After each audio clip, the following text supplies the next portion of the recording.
Uh, Mike, as I told you earlier before we got on here, I was on and off in the first half. So I'm gonna be like, I'm sure our viewers, I know our viewers watch it too, but I want to be on the other side of it where you were explaining to me, because when I asked you in the space at halftime, all I heard was bullshit. So, so explain to me what was going on in the first half. What was just going on in the first half was, I mean, a lot of people was, wanting to blame, I guess, Brian Hartline and the play calling. And I mean, I guess the play calling in the red zone get a bit more creative, but there were guys open and Julian didn't see him. I mean, Brandon Ennis was wide open. He cooked this guy on his route. He was wide open. It's just some things that he got to work through. And I think, we actually saw they put, probably more on his plate this week. And what you ended up seeing, I think what they were doing was really just testing Julian, seeing like, hey, what we're seeing is he really that far along? And maybe, he still got to go through things with reps. And we just saw, first time quarterback mistake. Mm-hmm. I So the main thing I got out of the first half, just from like a bird's eye view and 5,000 more yards out, it looked like we were driving the ball. Like we were clearly driving the ball, but we were kicking field goals, right? Um, Now, granted, hey, I'm happy Jay and Fielding. Hey, you did your job. You did your job. But the guys that were on the field before you didn't, it looks like. What was the situation in the red zone? Just not seeing guys open. Not seeing guys open. And I mean, that was it. Also, the run game wasn't really good in the red zone either. So I Oh, that's a mean, problem. That's a you yeah. gotta I be able mean, to run in the I red feel zone. like, yeah, I mean, yeah. And Who's getting the carry? as Who you are getting the saw, carries? Who are getting the carries? I mean, we'll get into that later when we start talking about running backs, man. But I mean, I don't really think that was uh the only issue. I Mm-hmm. also believe, the issue was our offensive line at times, not getting enough push or getting the second levels. But I mean, I'm not about to complain, guys. Still need to get reps. Mm-hmm. Um, I mean, Tegra still needs some work. Yeah, for sure. Mike, last week, no, this week, Monday, I actually talked about um whether Aniawa should be the right guard or Tegra. Um, Left tackle secured. That is Cerevel's spot, and he looks like one of the best left tackles in the country. Listen, just to point that out there. I mean, you can't get left guard. You can't be center. I mean, right tackle. Look, that's Philip Daniels. That's his spot. That's his now, right? Would you agree with that? Say it again. That at right tackle, Philip has that locked down. Oh yeah. Yeah. So I that. think he has that for sure locked down. I mean, the biggest rotation that you see, but I mean, I don't know. He has some helmet issues or whatever, and you ended up seeing, I believe, what was it, Ian come in a little bit, but yeah, Philip. I have no issues with Philip Daniels. I have no issues with Yeah. But Sincere. Tegra. No, yeah, it's Tegra again this year. And It wasn't. We thought last year was going to be Josh Fryer, and it wasn't really him. It was Tegra. So. I want to be very careful when I say this, and I don't know how careful I'm honestly going to be. Tegra has been the same thing for 2 years, big for nothing. It's big for nothing. He's a good athlete, but I just feel like he struggles in knowing what he's looking at out there. I don't think he knows where he's going half the time. Now shout out to Aniyama for being able to spell him in that situation. He came. What was it? Grambling? He came in. Yeah, Grambling. Aniyama came in at right guard. But overall, though, I mean, I think you would agree. Like, I'm not too worried about our offensive line. Like that's not where my worries lie. Um, I am happy though, like getting to the second half. I am happy that our offense got the stars got those many reps. I thought when the game was 23-9, I thought Ohio State could. At that point in time, we probably could have put some backups in. The defense wasn't going to allow anything. But Mike, I do think if I were to bring some positive out of a really ugly game, specifically out of the offense, I think that they did a good job of staying the course. They didn't get too low. We still took shots. Uh,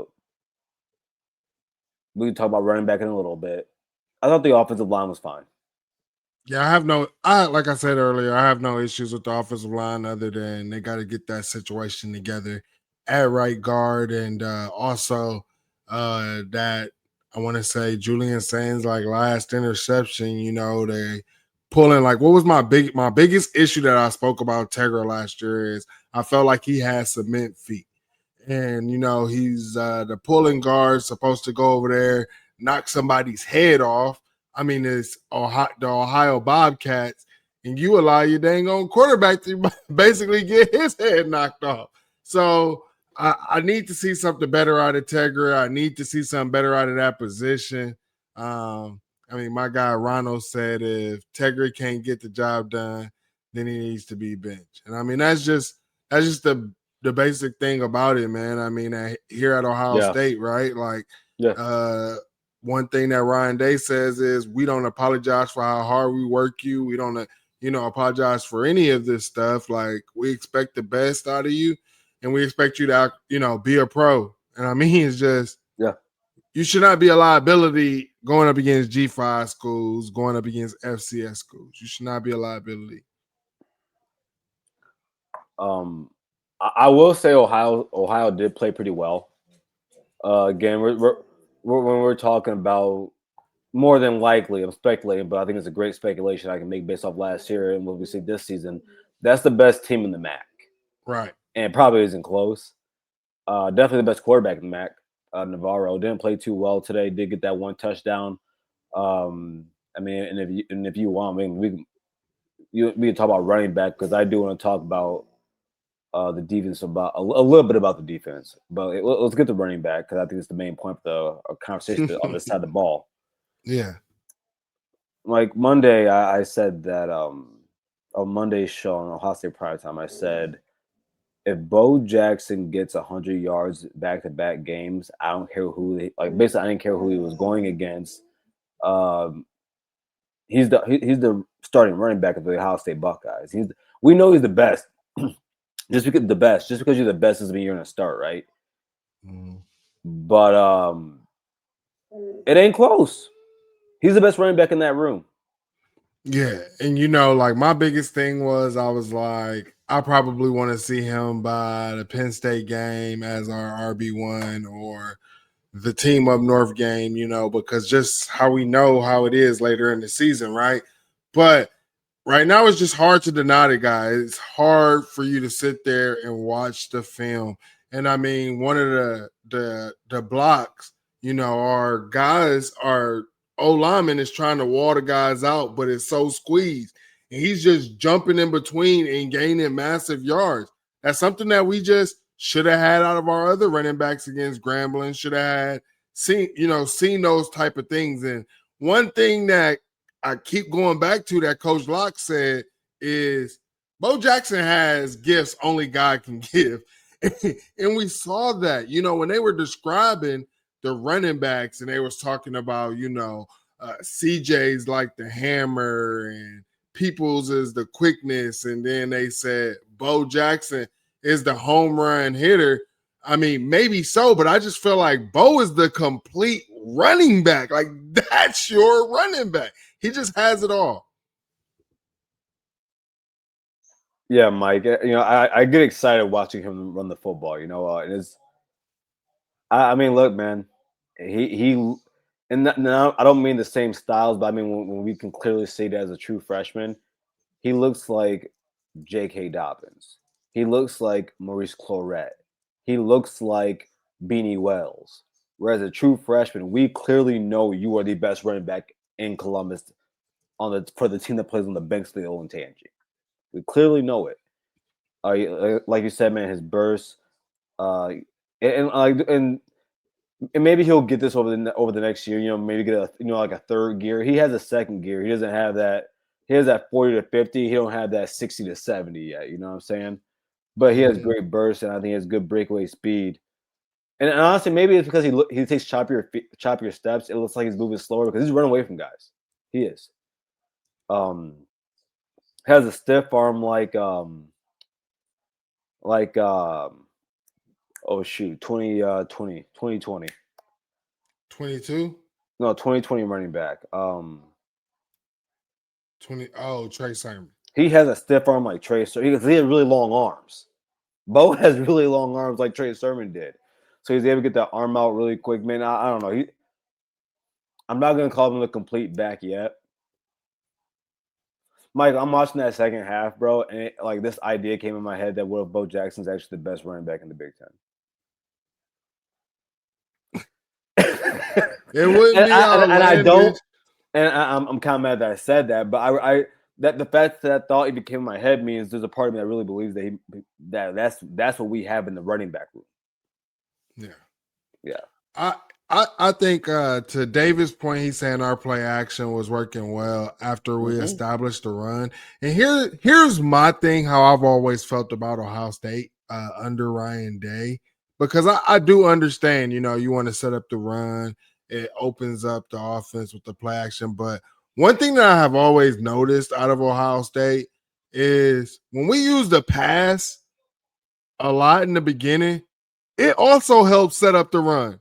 Because now they're dropping all these guys in coverage. Go back and watch the Notre Dame film when we sitting there trying to pass, come back out. Second half, what do we do? They're so worried about the pass, and now we're running the ball down their throat. So I mean, I'm telling you, I do believe that the pass can set up the run, and I just think that we need to use it a little bit more. But I understand that you're not gonna, try to do that all the time with a first-year starting quarterback, especially when he was having issues. So for sure. No, well, offense today, Sand 25 for 32, 347, 10.8 per. Really, that's great. 3 touchdowns, 2 interceptions. Put an asterisk on that interception real quick. By the way, what 32 divided by 25 divided by 32 is probably around 78%. Julian Sand came in this game throwing 79%, leading the nation. So he's gonna stay around there. And by the way, I had put a poll out, Mike, on X. I could probably check and ask, who was the best quarterback to come out of that 2024 class, right? I put Sand, Dante Moore, CJ Carr, and Dylan Raiola in there. Yeah, and so far we're at 67% Sand. So it looks like everything worked out there. Bo Jackson 9 for 109 at 12 per. Yeah. Long as 64. James Peoples had a good day. 7 carries for 47 yards on 6.7. Which, by the way, because of the last 2 weeks, Mike, my out there take of James Peoples averaging over 6 yards a carry is still in play. Even with what happened week 1, it's still in play. That's fine. Bo Jackson's averaging double that right now, bro. He's averaging 12 yards a carry. Yeah. Here's the crazy part. You give him 9 carries last week against Grambling. He went 108 yards or whatever, right? With a 51-yard long one.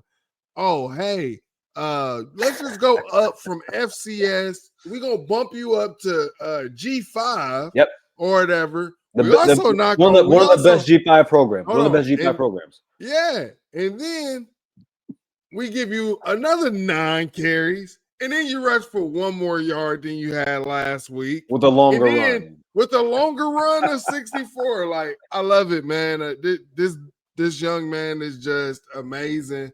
And I mean, hey, if our 1-2 punch is, honestly, I just think that our running back room is good. I believe that, just we have our RB1 and Coach Locke needs to lock in, man. I think he knows it. I think he knows it. I think he been knew it. I think the issue is, I don't even think the issue is Coach Locke. I think the issue is Ryan Day.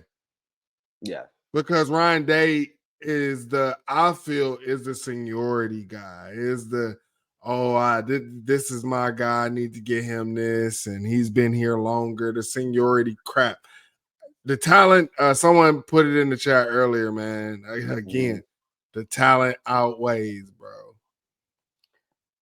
Shout out to Robert Howard, friend of the network here at the Voice College Football. Gives it 5 Ohio State, the Voice College Football memberships. Thank you for that. And everyone going there, if he gave it to you, go ahead. Thank Robert, our friend of the show right there. Appreciate you right there, my guy. And then shout out to Robert again. What am I talking about? Robert, my guys, $10 from me and Mike. Hey, Robert, man, happy to have you here. Happy to have you here, man. Start of a new Buckeye season, and one second. There we go.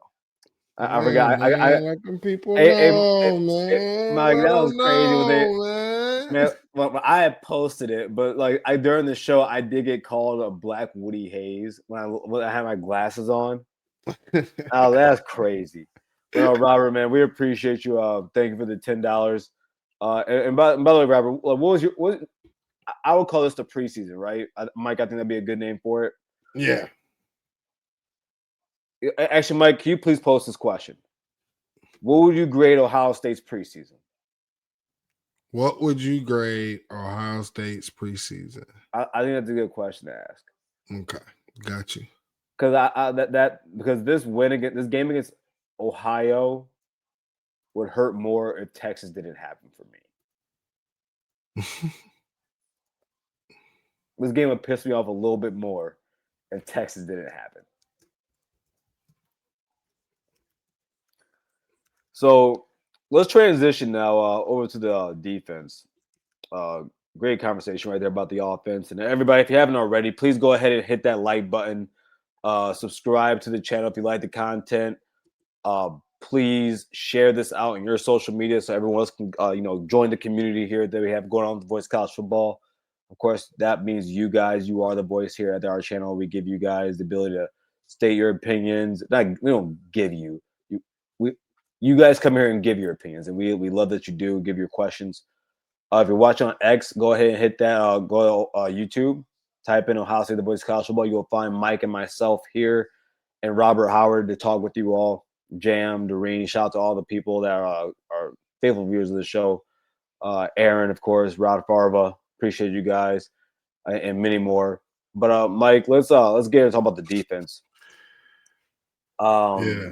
Where do you want to start? DBs or D line?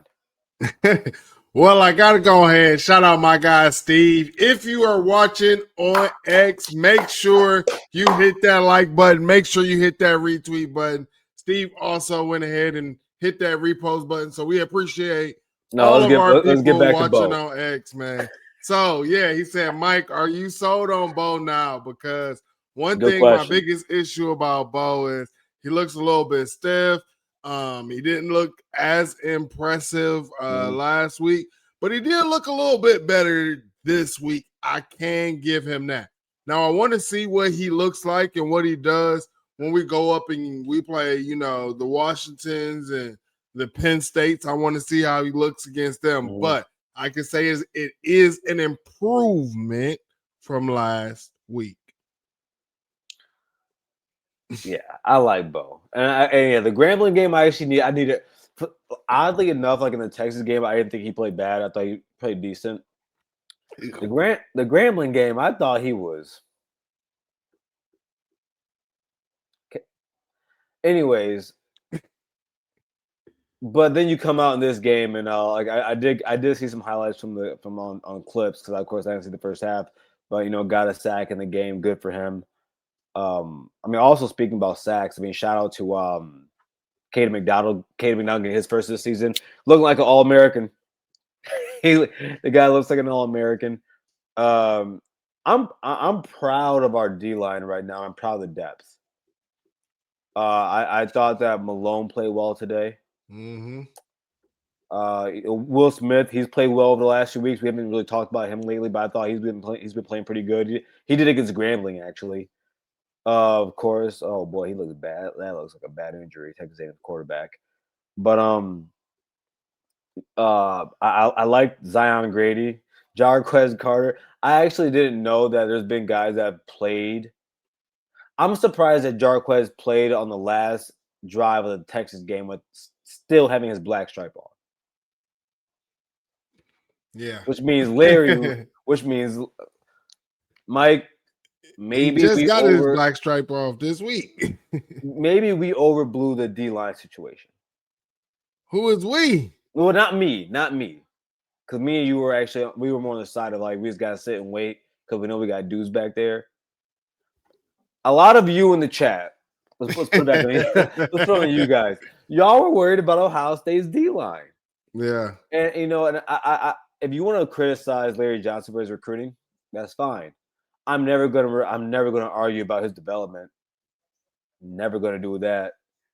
And now that we're putting, I can't remember the last time Ohio State was willing to play this many freshmen this early, this much. I can't remember the last time Ohio State did that. Mike, what do you think about that D line, bro? I like the D line. Is K-Mac's unstoppable force. Best We D-lineman already on the know team? about him. Best like overall D lineman? Yeah. Okay. Yeah, for sure. Hands down. Edric looked a little bit better out there this week as well. I honestly here's the thing, and what I told people is because they was worried about our depth, worried about guys' snap counts, and then you go out there and you see Matt Patricia put 3 down line, man. You got Caden Curry in the middle still wreaking havoc.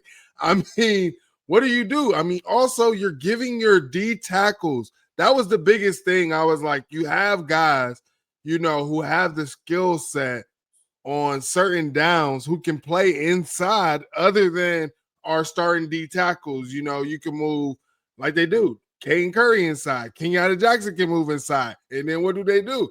You'll have Arvell Reese on the outside, Bo Atkinson on the outside, CJ Hicks on the outside. Like, I mean, the way and this is exactly what I told everybody was we were going to be able to be multiple. So I was not worried about the D line.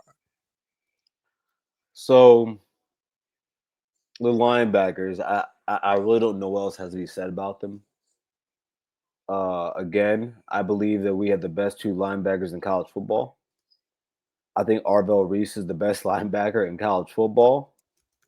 I think that Arvell Reese, he might lead Ohio State in sacks this season. He might just. I could see it. Shout out to Peyton Pierce, really good player. Riley, good to see him get back in the game after a big showing in his first time play last week against Grambling State. I don't know. The linebacker unit is. I was kind of hanging on to saying Ohio State and Georgia had the best defensive linebacker room. I just saw Tennessee torch them. Ohio State has the best linebacker room in college football. What's the best improvement of our linebackers this year? If you're asking me, I would say coverage, but I want to know. Bingo. Okay. Bingo. Okay. That's bingo. Hey, my man, Mike, we see the same thing, bro. We see the same because thing, sometimes our linebackers used to be like when you brought up Georgia, it just reminded me of that. Like when we seen sometimes like Cody Simon, they just jump right on over to Cody Simon's head. Like, we seen it from, Still Chambers being a liability, just things like that. And one thing that you don't see is you don't ever think that Arvell Reese is going to be a liability in coverage. I don't feel like Sonny Styles is going to be a liability in coverage. It's amazing. I mean, we pray for times like this, and guys, we are here. Hey, real quick, is this the name? Andre Prince says Lambo Jackson should be number RB1. By the way, is that Might as well. Nope. Hold on. Here, hold on. Jackson. But the bow can't be lowercase. The bow got to be uppercase. Yeah, the bow got to be uppercase. But Andre Prince, everybody has come up with a new name for our running back Lamar Bo Jackson. It will from here on out, it's Lambo Jackson on this show. On this network, it's Lambo Jackson. That's a great name. Yeah. God, oh man, Ohio State keeper. I was telling dudes, Ohio State keeper running back. I don't know why people were worried about that. Yeah. And speaking of linebackers, me and you was talking about this off air because you couldn't believe it, but I keep bringing this up, man. How do you I gotta ask you, and you guys let me know in the chat, how do you all feel that Arvell Reese could possibly be one and done? Oh, hey, chat, I was amazed because I thought Mike was lying to me. I thought Arvell was playing as a true freshman last year. And when I found out, Mike can attest to this. I was shocked because that hurts. That hurts. It's just guys with this skill set, you have to have packages and things like that to get them on the field. And that's what makes Matt Patricia elite. You know what I'm saying?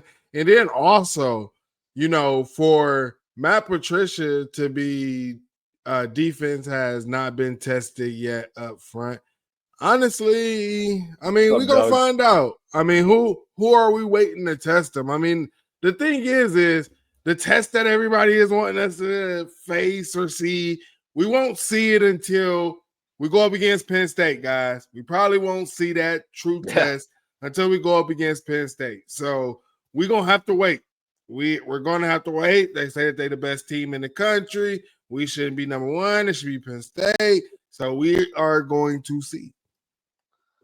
The Arvell Reese being a junior is just. I'm gonna be honest with you, like he won't have the accolades for it. He won't have the stats for it. But if he puts up the season that I think he's about, like if he has the season I think he's about to have, which is like a first team All-American, possibly a unanimous All-American linebacker season, bro, I'm throwing him up there with the James Laurinaitis, with the AJ Hawks, with the Baron Brownings. I'm throwing him up there. I'm throwing him up there, bro, with the Chris Spillmans of the world. Because I'm watching him, Mike, for 3 weeks now. That's special. You want to know what special looks like? But I think Ryan Day is also learning, like, okay, why did I go get a defensive coordinator or whatever who has this NFL experience? It's because I got NFL guys with like NFL skill sets, right? And I see these college guys can't get it done. Like, you brought up Baron Browning, but Ohio State did a disservice to him. You know what I'm saying? Because we did not have a coordinator who understood that level of what Matt Patricia does. They just don't understand it. So I'm very excited for this defense. But we didn't talk about the linebackers, but we ain't talked about the DBs. I do want to say prayers up to Lorenzo Styles and the Styles family. He got injured on the play. That sucks. You hate to see a player go out like that. I hate injuries, especially in one of these type of games. And you just wish that. I wish our offense had took care of business, because at that point that he got hurt, we shouldn't even been our starters shouldn't even been on the field, bro. No, they shouldn't have been. I felt bad, man, because a driver saw before, like when he gave up that touchdown, I had tweeted out, I said, bro, like I love you, but just sit out a few series, right? That was just a bad rep, bro. and it's because I was upset, and a lot of the reason why I said that is because like I've been believing in Lorenzo since last season, and then I just saw you the last 2 weeks. He's been a shutdown DB. He's been that great at tackling also. So that play kind of annoyed me, but no, I don't want to see him go down, because I do think that he's a vital part to this team.